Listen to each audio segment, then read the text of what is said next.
আমরা কোরিলেশন পড়ছিলাম। কোরিলেশনের যে জিনিসগুলো আমরা জানলাম সেটা হচ্ছে যে কি কি ধরনের কোরিলেশন হতে পারে, simple, multiple and partial correlation. তো সিম্পল কোরিলেশন অলরেডি আমাদের বলা হয়ে গেছে যে শুধুমাত্র দুটো ভ্যারিয়েবল থাকবে, মাল্টিপল হচ্ছে দুইয়ের বেশি ভ্যারিয়েবল থাকবে, আর পার্শাল কোরিলেশন হচ্ছে একাধিক মানে দুইয়ের বেশি ভ্যারিয়েবল থাকবে, কিন্তু আমরা আলাদাভাবে দুটোর উপর কনসার্ন থাকবো, ফোকাস করে যে তাদের মধ্যে কোরিলেশন কেমন। এরপর কোরিলেশনের আরো ধরন আছে, পজিটিভ আর নেগেটিভ তো বলেছি তোমাদের আমি, যে তোমাদেরই একটা এক্সাম্পল দিয়ে বার্নলি এক্সপেরিমেন্ট যেটা আছে, যে নাম্বার অফ হেড লস কোন একটা মাধ্যম দিয়ে যে প্রেসারাইজড করে যে পানি যে ফ্লো বা ফ্লুইড ফ্লো করা হলে কতটুকু হচ্ছে হেড লস হয় আর কি সেটা। তো ওখানে তো আরো একটা ভ্যারিয়েবল ছিল তোমাদের, কি যেন, প্রেসার হিসেবে আর কি। তো সেটা কনস্ট্যান্ট দিয়ে কাজ করা হয়েছিল। এখন আমরা মনে করো এই কোরিলেশনের ধরনটা কিরকম হতে পারে সেই বিষয়ে একটু আলোচনা করব। আচ্ছা, এখানে একজন ব্যক্তির নাম দেখতে পাচ্ছ, পিয়ারসন্স। এটা ওনার ফুল নেমটা হচ্ছে কার্ল পিয়ারসন্স। আচ্ছা, এই কার্ল পিয়ারসন উনি এই পদ্ধতিটা আবিষ্কার করেছিলেন। আরো অনেকেই হয়তো কোরিলেশন বের করার অনেক প্রসেস বের করেছে, তবে এটা সবচেয়ে বেশি জনপ্রিয়, the most popular one world wide. এখন গ্রাফ কিভাবে একে আমরা কোরিলেশন বুঝবো সেটা কিন্তু অলরেডি আমি সকালবেলার ক্লাসে একটু তোমাদের দেখিয়েছিলাম, যে এরকম এক্স এর ডাটা থাকবে, মনে করো এক্স এর একটা এক্স এর ডাটা থাকবে ইন্ডিপেন্ডেন্ট ভ্যারিয়েবল, একটা ওয়াই এর ডাটা থাকবে, আমাদের জোড়ায় জোড়ায় থাকবে অবশ্যই, এমন ভাবে যেন দুটো ভ্যারিয়েবল তারা রিলেটেড থাকে আর কি। এবং তাদেরকে যদি প্লট করি আমি, তাহলে ধরো সে ফর এক্সাম্পল স্ক্যাটার প্লট করলাম, স্ক্যাটার প্লট করার পর এই টাইপ পাওয়া গেল, তো বোঝাই যাচ্ছে এটা আমরা আমাদের পজিটিভলি কোরিলেটেড। ঠিক আছে, মোটামুটি ভাবে এরকম কিছু একটা আর কি, আনুমানিক। আর উল্টো ভাবে যদি যায় তাহলে আমরা বলবো নেগেটিভলি কোরিলেটেড।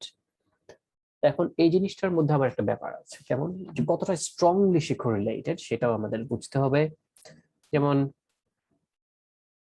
এইভাবে যদি আমি চিন্তা করি, একটা গ্রাফ দিয়ে এই যে স্ক্যাটার প্লট করলাম, মনে করো এরকম স্ক্যাটার প্লট থেকে আমি এরকম একটা জিনিস পাচ্ছি।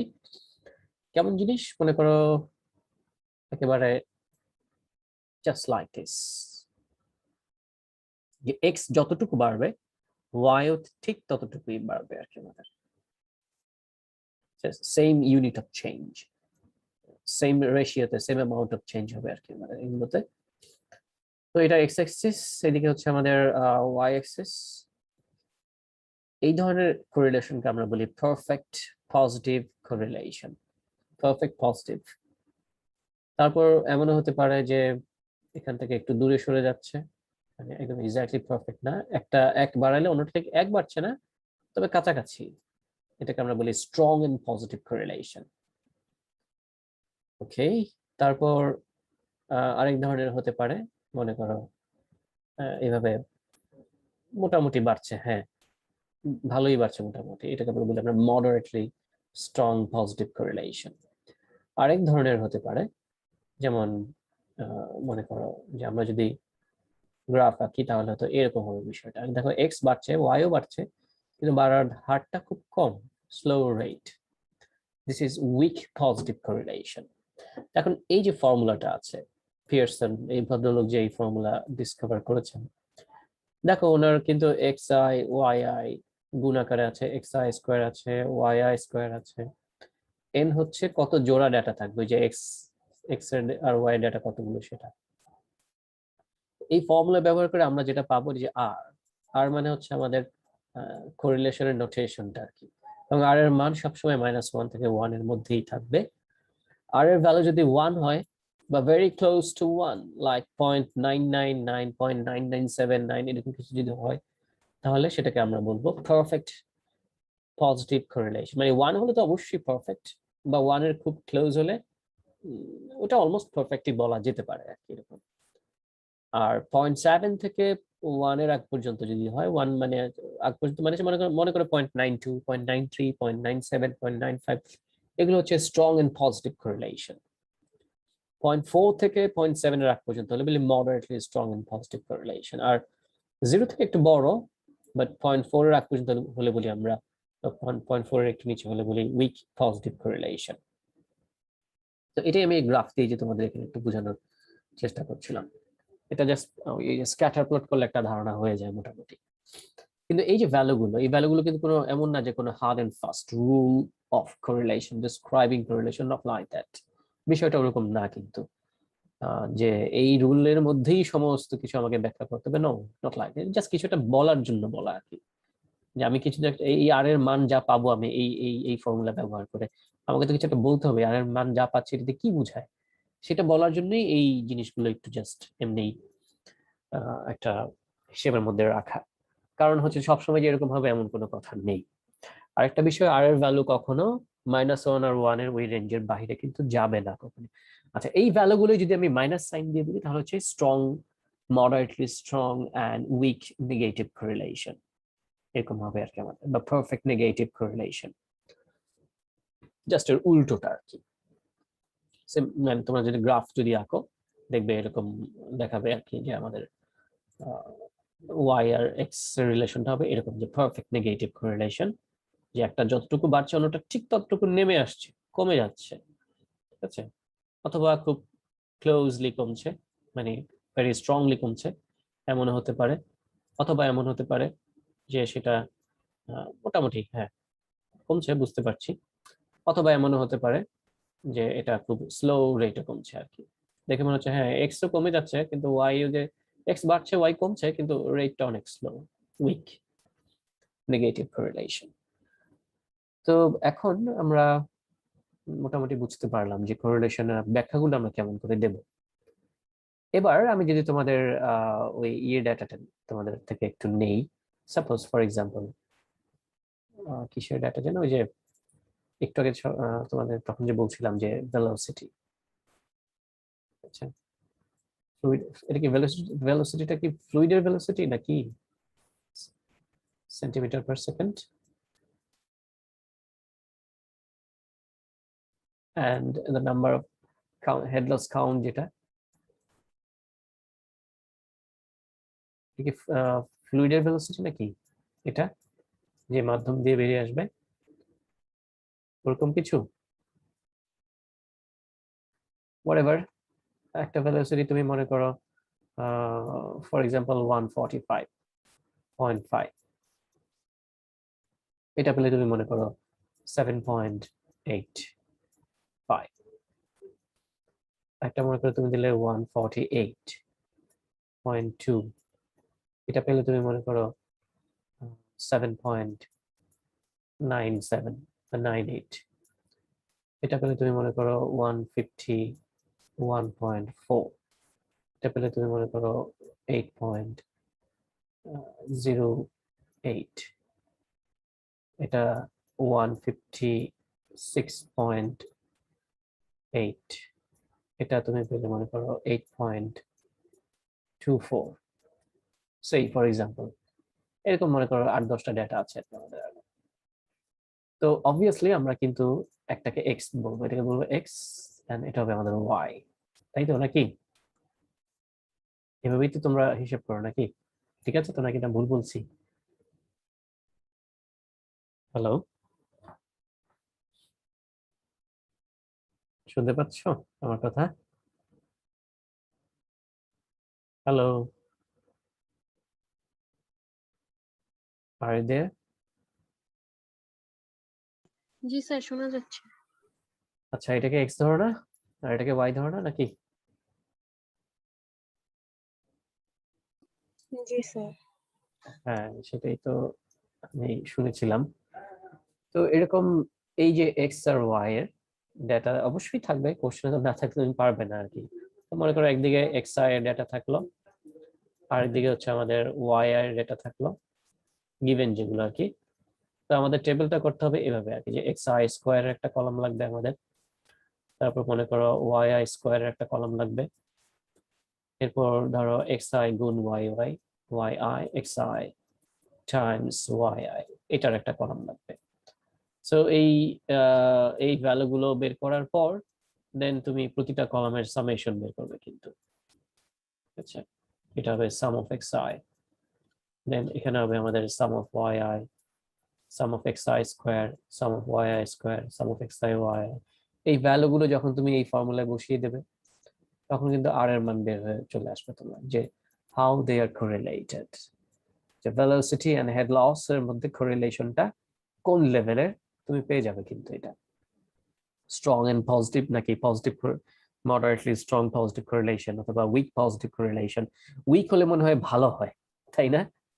যে তাহলে বোধহয় ওই বাধার পরিমাণটা অনেক কমে যায়, যে কারণে হেড লসটাও কম হবে, নাকি? জি স্যার। রাইট। দেখো আমি কিন্তু তোমাদের থিওরি জানি না, আমি আমার স্ট্যাটিস্টিক্স এর যে মেথড আছে সেটা দিয়ে আমি বলছি আর কি। আচ্ছা, সো তোমরা আরেকটা মেথড জেনে গেলে যে কিভাবে এই জিনিসটা বুঝতে পারো যে হ্যাঁ ভালোই তো এটা। মানে ডেটা নিয়ে যদি দেখো যে এরকম উইক পজিটিভ কোরিলেশন আসছে বা তেমন কোনো চেঞ্জ হচ্ছে না, তার মানে হচ্ছে হ্যাঁ মাধ্যমটা হয়তো ভালো, হয়তো আর কি ফ্ললেস টাইপের কিছু একটা। এনিওয়ে, তোমরা বুঝে গিয়েছো জিনিসটা যে কিভাবে কোরিলেশন বের করতে হবে। তো এখানে আমি যেহেতু আমার কাছে এই ধরনের কোনো ডেটা নেই, তাই আমি এটা করে দেখাতে পারছি না। যেটা করা আছে সেটা দিয়ে আমি একটু বলার চেষ্টা করি না হয় একটু। এখানে স্যার আর এর মান বের করতে কি xi yi টা লাগবে? xi y তো হচ্ছে তোমার গিভেন ডেটা, এই যে সাম অফ xi জি স্যার, জি স্যার। সাম অফ yi এখানে লাগছে তো, ঠিক আছে, লাগবে আর কি। আচ্ছা, তো এখন আম, এখানে আমার কাছে অন্য একটা ডেটা ছিল আর কি। এটা আমি আসলে এই বইয়েরই, যেই বইটা তোমাদের সকালবেলা দেখাচ্ছিলাম, কোথায় গেল, এই যে এই বইয়েরই কোনো একটা ডেটা। এটা সম্ভবত, দেখি কোথায় ডেটা সেটটা আছে।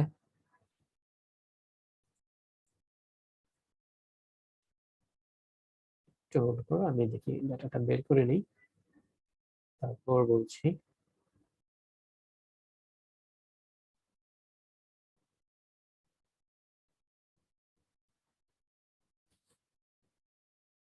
কোথায় গেল ডাটা? দিয়ে কোনো হদিস নেই।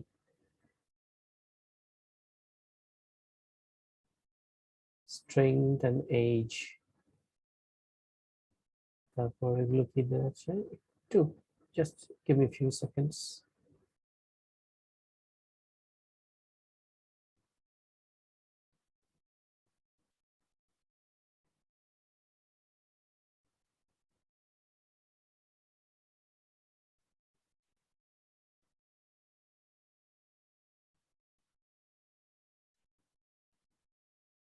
ডেন্সিটি, কম্প্রেসিভ স্ট্রেংথ, এগুলো মনে হয় তোমাদের লাইনে ডেটা, তাই না? এই যে ডেন্সিটি, কম্প্রেসিভ স্ট্রেংথ, নাকি এটা ইসের আহ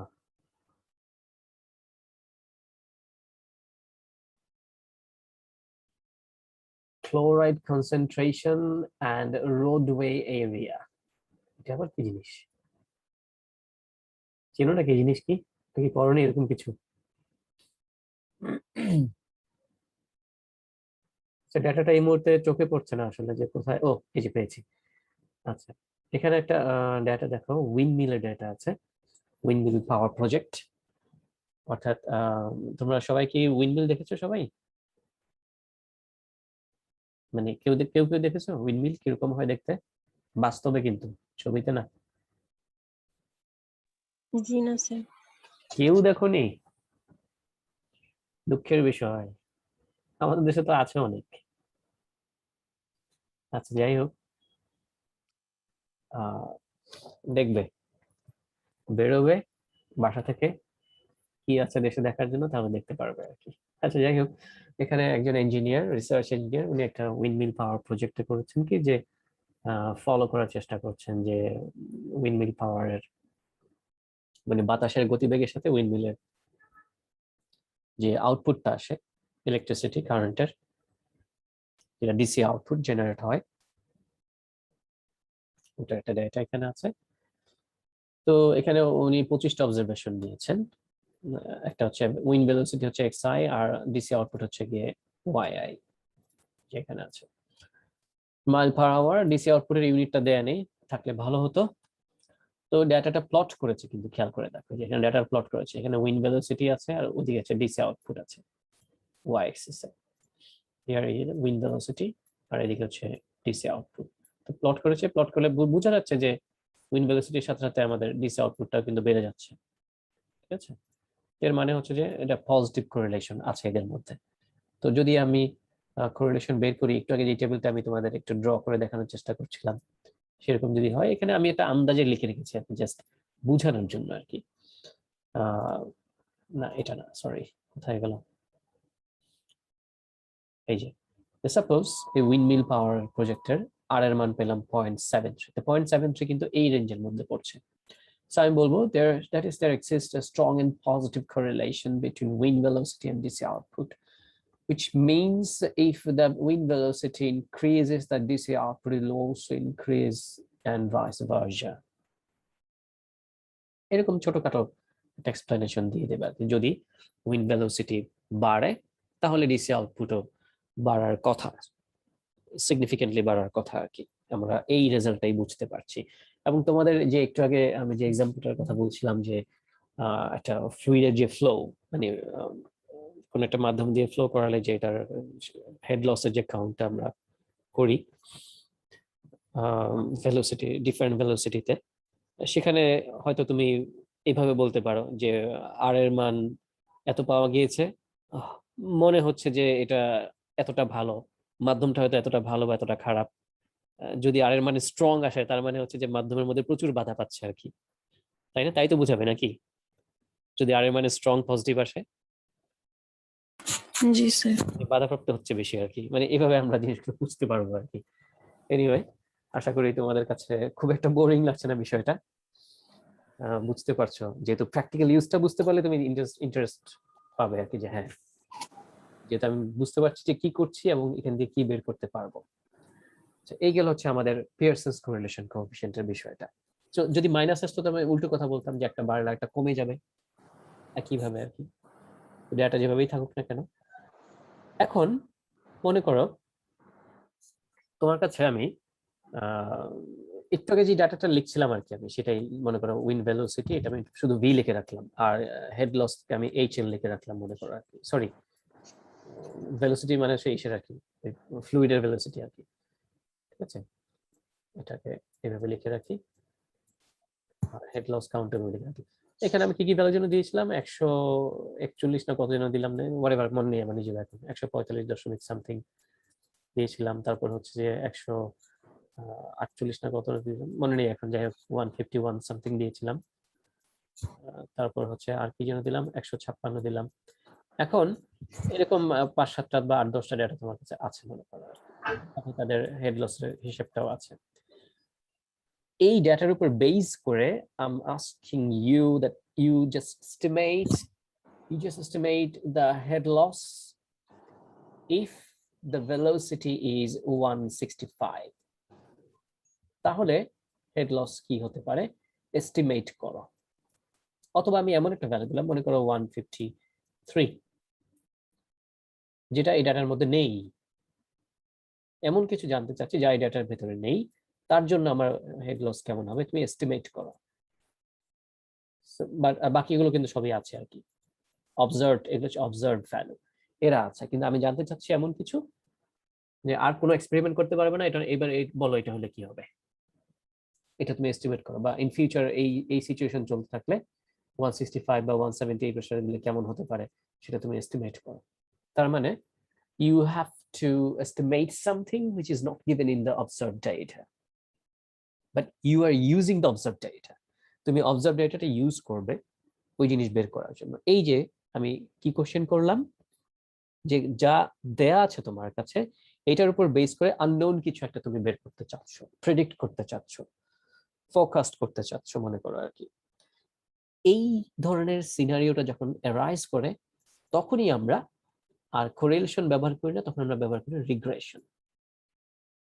যে আমি এই যে ডাটা সেটটা আমাকে দেয়া থাকবে, যে ইনফরমেশন গুলো আমার কাছে থাকবে, তার উপর বেস করে আমি এই দুটো ভ্যারিয়েবল, একটা এক্স আর একটা ওয়াই, ঠিক আছে, এইটা তো আমরা এক্স বলছিলাম আর এটাকে বলছিলাম ওয়াই। এই এক্স আর ওয়াই এর মধ্যে একটা রিলেশন ডেভেলপ করব আমরা, এমন একটা রিলেশন লাইক এ ফাংশন, একটা মডেলের মতো, একটা ইকুয়েশনের মতো, ঠিক আছে?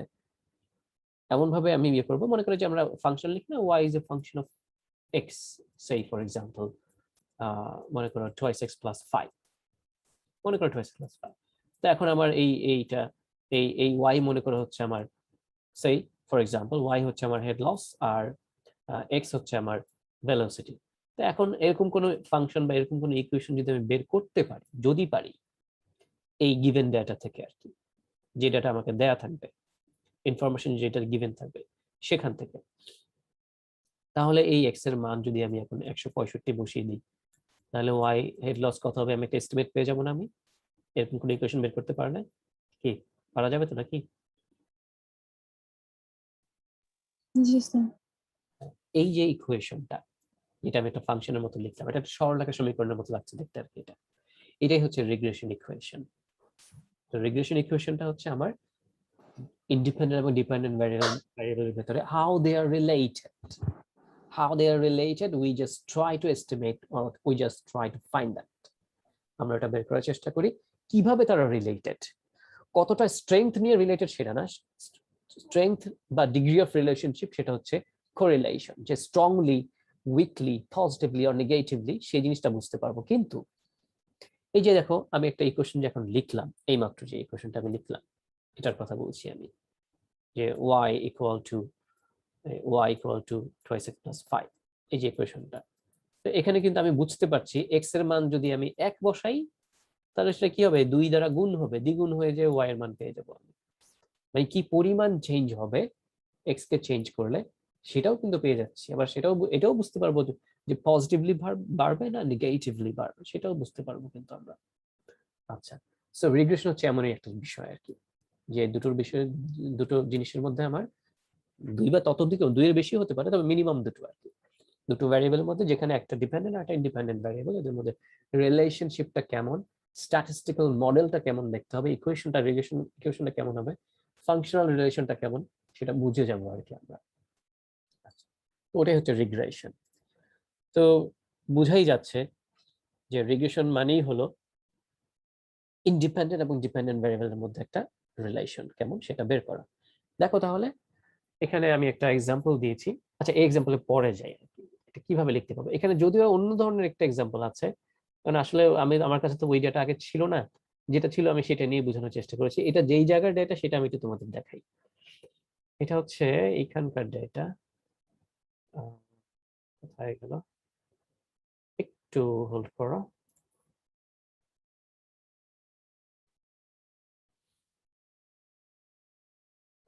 সিম্পল লিনিয়ার রিগ্রেশন কোথায় আছে, 598 পৃষ্ঠায় আছে, 598। আচ্ছা, এখানে একটা ডেটা দিয়েছে, কি ধরনের ডেটা দিয়েছে দেখো, রিগ্রেশন মডেলটা দেখো কি লিখেছে, y ইকুয়াল টু বেটা নট প্লাস বেটা 1x প্লাস এপসাইলন, এটাই হচ্ছে রিগ্রেশনের ইকুয়েশনটা আর কি, মডেলটা। তো ডেটা কিসে দিয়েছে, এখানে ডেটা একটা আছে দেখে, এই যে এই ডেটা সেটটা, এই ডেটা সেটটা হচ্ছে তোমার একটা এরিয়া, কোন একটা এলাকা নিয়ে ডেটা সেটটা এখানে আছে, যে ওই এরিয়াতে মনে হয় স্কুল, কলেজ, ইউনিভার্সিটির স্টুডেন্টরা আছে প্রচুর, তো সেখানে খাবারের দোকান আছে। সো স্টুডেন্ট সংখ্যা বাড়লে কমলে খাবারেরও বিক্রি বাট্টা বাড়ে কমে, সো তাদের কোয়ার্টারলি সেলস বাড়ে কমে, এরকম একটা ডেটা আর কি মনে করো এটা। তো বুঝাই যাচ্ছে যে এখানে আমাদের স্টুডেন্ট পপুলেশন যেটা সেটা হচ্ছে ইন্ডিপেন্ডেন্ট ভ্যারিয়েবল এক্স, আর কোয়ার্টারলি সেলস যেটা সেটা হচ্ছে ওয়াই, ডিপেন্ডেন্ট ভ্যারিয়েবল। তো এটা কিন্তু বলে দেওয়া থাকবে না যে কোনটা এক্স কোনটা ওয়াই, তুমি ডেটা দেখে বুঝে নিবে নিজে কোনটা এক্স কোনটা ওয়াই। আচ্ছা, তো এখানে 10টা ইনফরমেশন দেওয়া আছে, যে কোন একটা পিৎজা পার্লার, কোন একটা চেইন পিৎজা পার্লার, আর্মান্স বা আর্মান একটা জায়গার নামও হতে পারে, বা আর্মান একটা পিৎজা, যেমন আমাদের যেমন পিৎজা হাট আছে আর কি, আমাদের পিৎজা হাট কিন্তু ওয়ার্ল্ড ওয়াইড সবখানেই কিন্তু আছে। তো এই পিৎজা হাট সেটার তোমার কি বলে, তাদের 10টা হয়তো শপ আছে, কেমন সেল হলো আর কি। তো এখানে যে ভ্যালু গুলো 2, 6, 8, 8, 12 এটা সবই কিন্তু ইন থাউজেন্ড, খেয়াল করে দেখো, অল আর ইন থাউজেন্ড। আর কোয়ার্টারলি সেলস সেটাও ইন $1000, তো 2 মানে 2000 স্টুডেন্ট। তো এখন এই স্টুডেন্ট সংখ্যার সাথে কোয়ার্টারলি সেলস এর রিলেশনটা কেমন সেটা একটা রিগ্রেশন ইকুয়েশনের মাধ্যমে আমরা বের করতে চাচ্ছি। তো এটা আমরা স্বাভাবিকভাবে কাকে এক্স ধরবো কাকে ওয়াই ধরবো এভাবে বলতে হবে।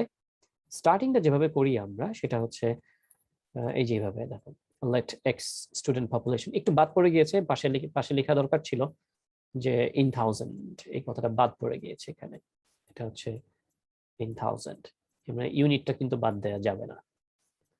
আচ্ছা, আর এক্স হচ্ছে, ওয়াই হচ্ছে quarterly sales. Simple linear regression ইকুয়েশনটা হচ্ছে এইরকম। দেখো আমরা যে সরলরেখা সমীকরণ পড়েছিলাম y equal to mx plus c, ওরকমই কিন্তু। তো সিটা আগে আছে, mx টা একটু পরে আছে আর কি, মনে করে এরকম। তো c এর জায়গায় কে আছে? c এর জায়গায় আছে আমার বেটা নট, আর m এর জায়গায় আছে বেটা 1। একটা জিনিস বাড়তি আছে, এপসাইলন। এই এপসাইলনটা কি একটু পরে আলোচনা করছি আমি, তুমি বাকিটুক নিয়ে একটু চিন্তা করো। এটা এটা একটা সরলরেখা সমীকরণ অবভিয়াসলি। তবে এমন নয় যে সবসময় রিগ্রেশন ইকুয়েশন সরল লেখাই হবে, নন লিনিয়ারও হতে পারে। তবে আমরা এখন সরল লেখাটাই শিখবো, এটা হচ্ছে ইজিয়ার টু ইউজ। এবং এটা সিম্পল লিনিয়ার রিগ্রেশন ইকুয়েশন, এটা মাল্টিপলও হতে পারে। মাল্টিপল মানে হচ্ছে যে ভ্যারিয়েবল দুটোর বেশি যদি হয় তাহলে মাল্টিপল।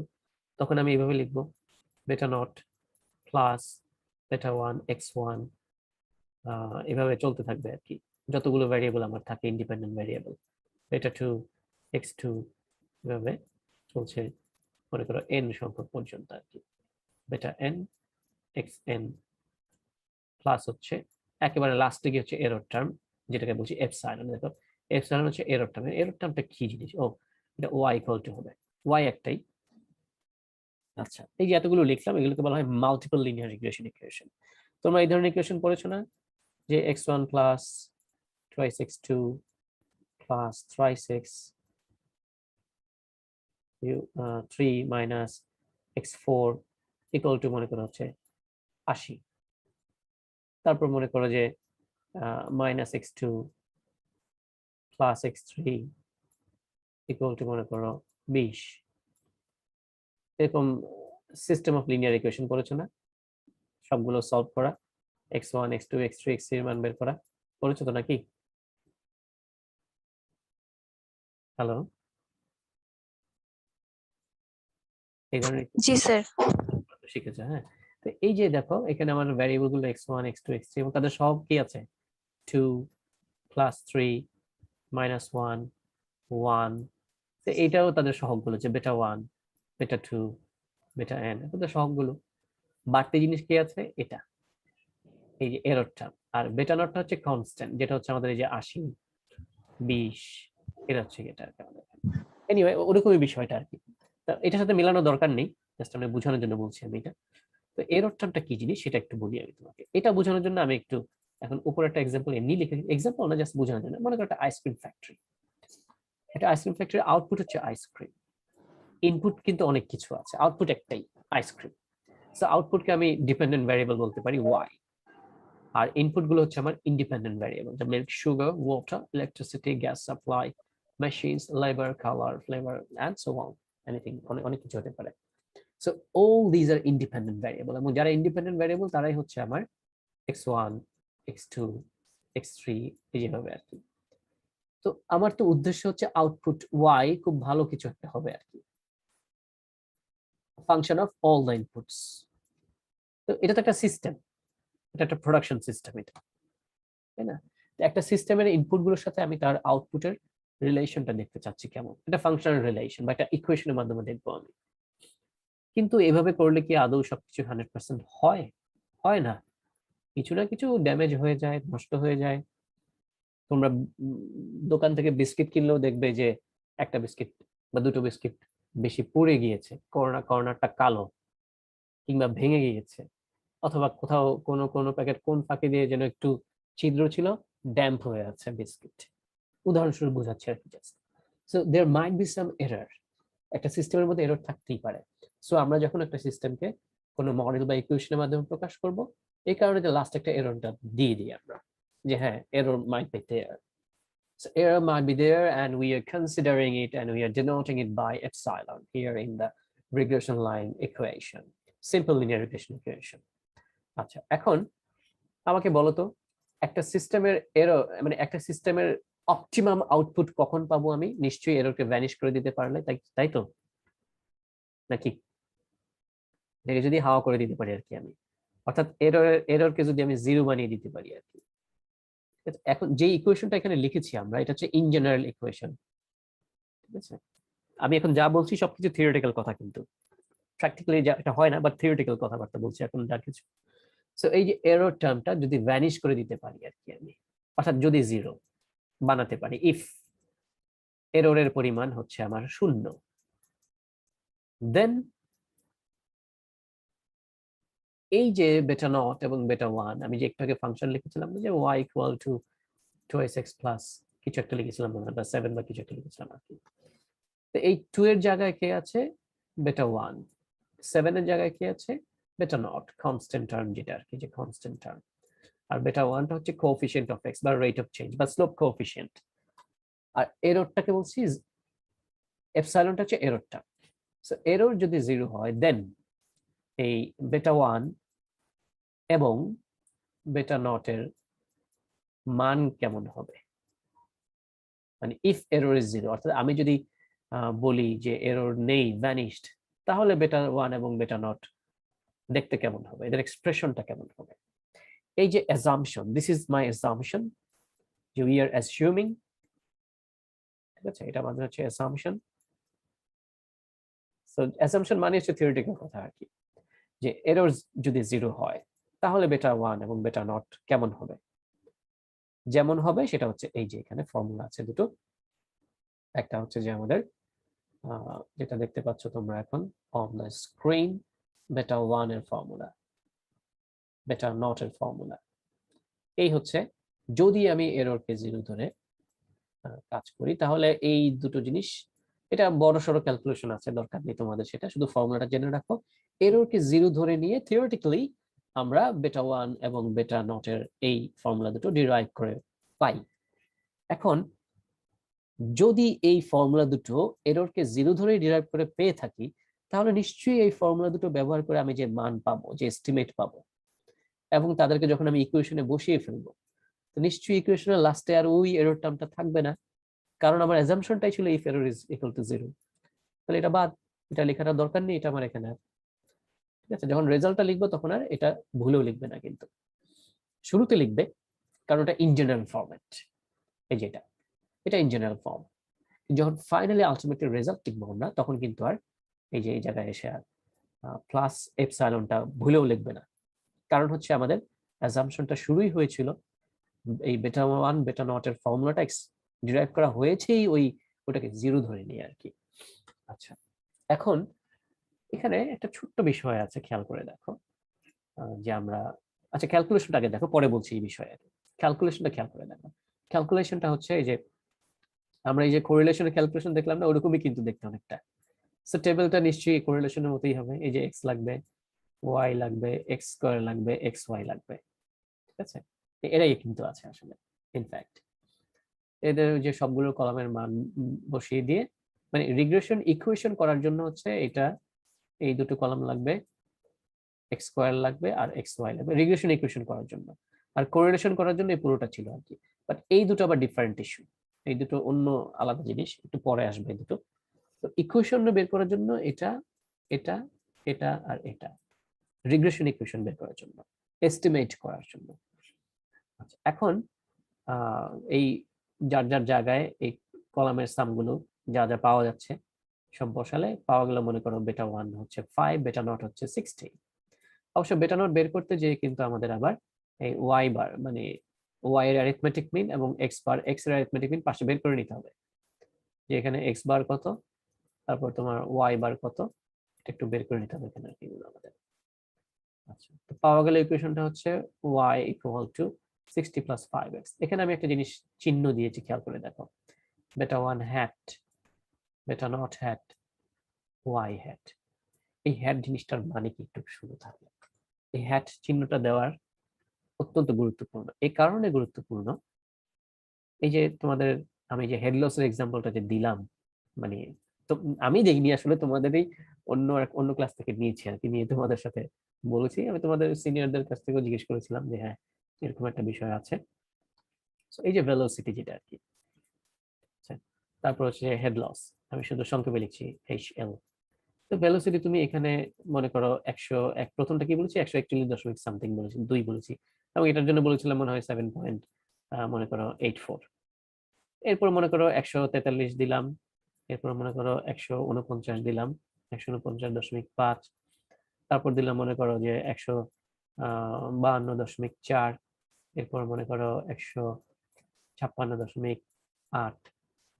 তো এটা আমি পেয়েছি মনে করো 7.94, এটা পেয়েছি মনে করো 8.02, এটা পেয়েছি মনে করো 8.08, এটা পেয়েছি মনে করো 8.18, এরকম পেয়েছি।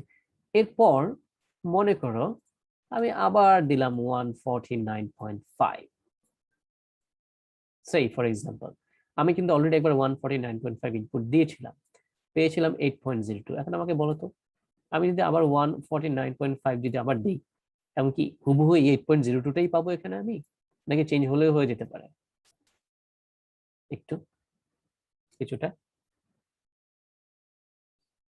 একই রকম থাকবে আগের মতোই, না একটু চেঞ্জ হলেও হয়ে যেতে পারে, কোনটা?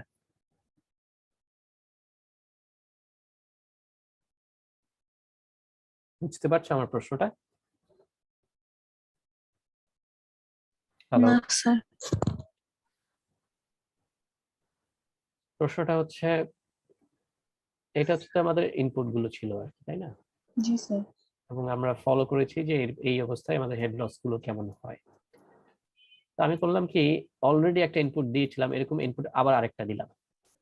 এখন কি আমার এই আউটপুটটা মানে হেড লসটা ঠিক আগের মতোই সমান থাকবে, না একটু চেঞ্জ হলেও হয়ে যেতে পারে?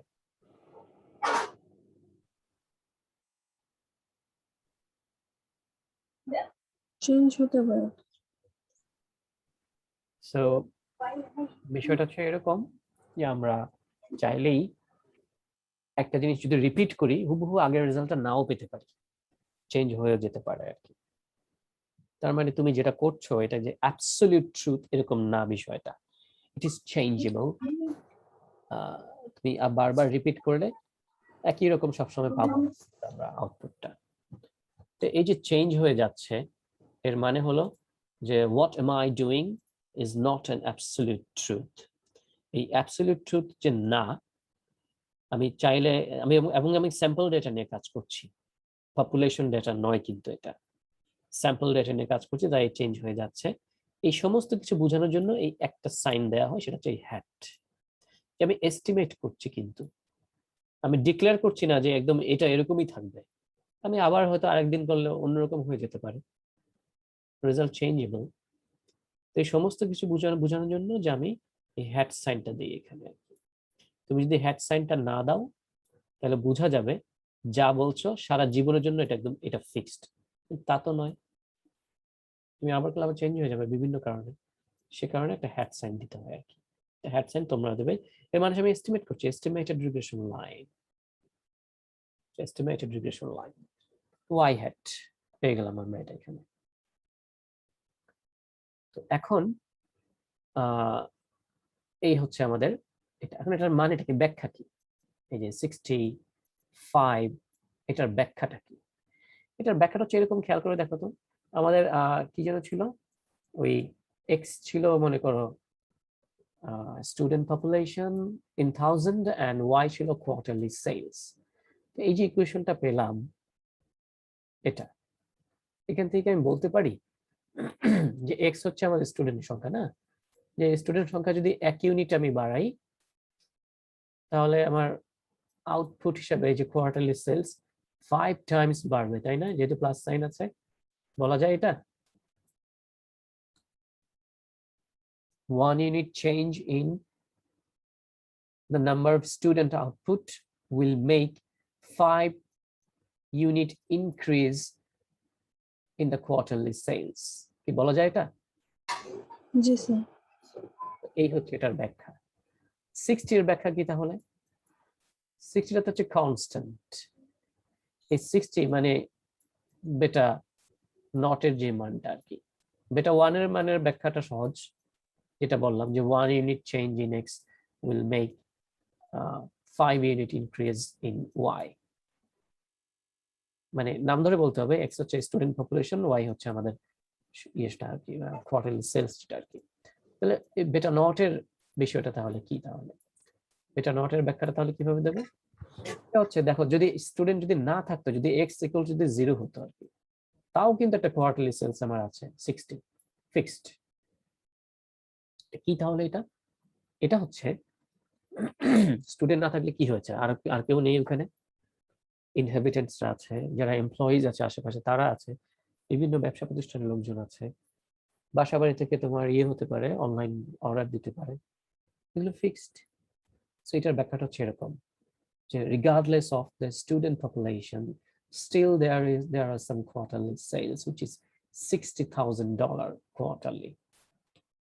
তার মানে হচ্ছে, এবং এবং কারণ কি এক্সপ্লেইন করতে হবে, কিন্তু নিজস্ব পয়েন্ট অফ ভিউ থেকে বলতে হবে। might be there are some other peoples around the shops or in that area who are the employees or who are the workers or inhabitants who order through online, এরকম বিভিন্ন reason তোমাকে explain করতে হবে, ঠিক আছে? যেমন মনে করো আমি যদি ওই যে হেড লস আর ভেলোসিটি যদি নাও থাকে, তাও কিন্তু হেড লস হতে পারে, পারে না? পারিপার্শ্বিক বিভিন্ন কারণে, এনভায়রনমেন্টের কারণে। জি স্যার। এই যে বিষয়টা তাই, কিন্তু যে velocity 0 but still there are some head loss, কেন? পারিপার্শ্বিক অন্যান্য যে কোনো কারণে হতে পারে, জিওলজিক্যাল কারণে হতে পারে, বা তোমার টেম্পারেচার কারণে হতে পারে, কিংবা এটা কিসের তৈরি জিনিসটা সেটার কারণে হতে পারে, প্রেশারের কারণে হতে পারে, নানান কারণে হতে পারে। এরকম ব্যাখ্যা দিতে হবে তোমার বেটা নোটের ব্যাখ্যাটা আর কি। এবার বুঝতে পেরেছো সবাই বেটা নোটটা কি আসলে? জি স্যার। ওকে, ঠিক আছে, তাহলে আজকে আমাদের এই পর্যন্তই থাকলো। Thank you so much.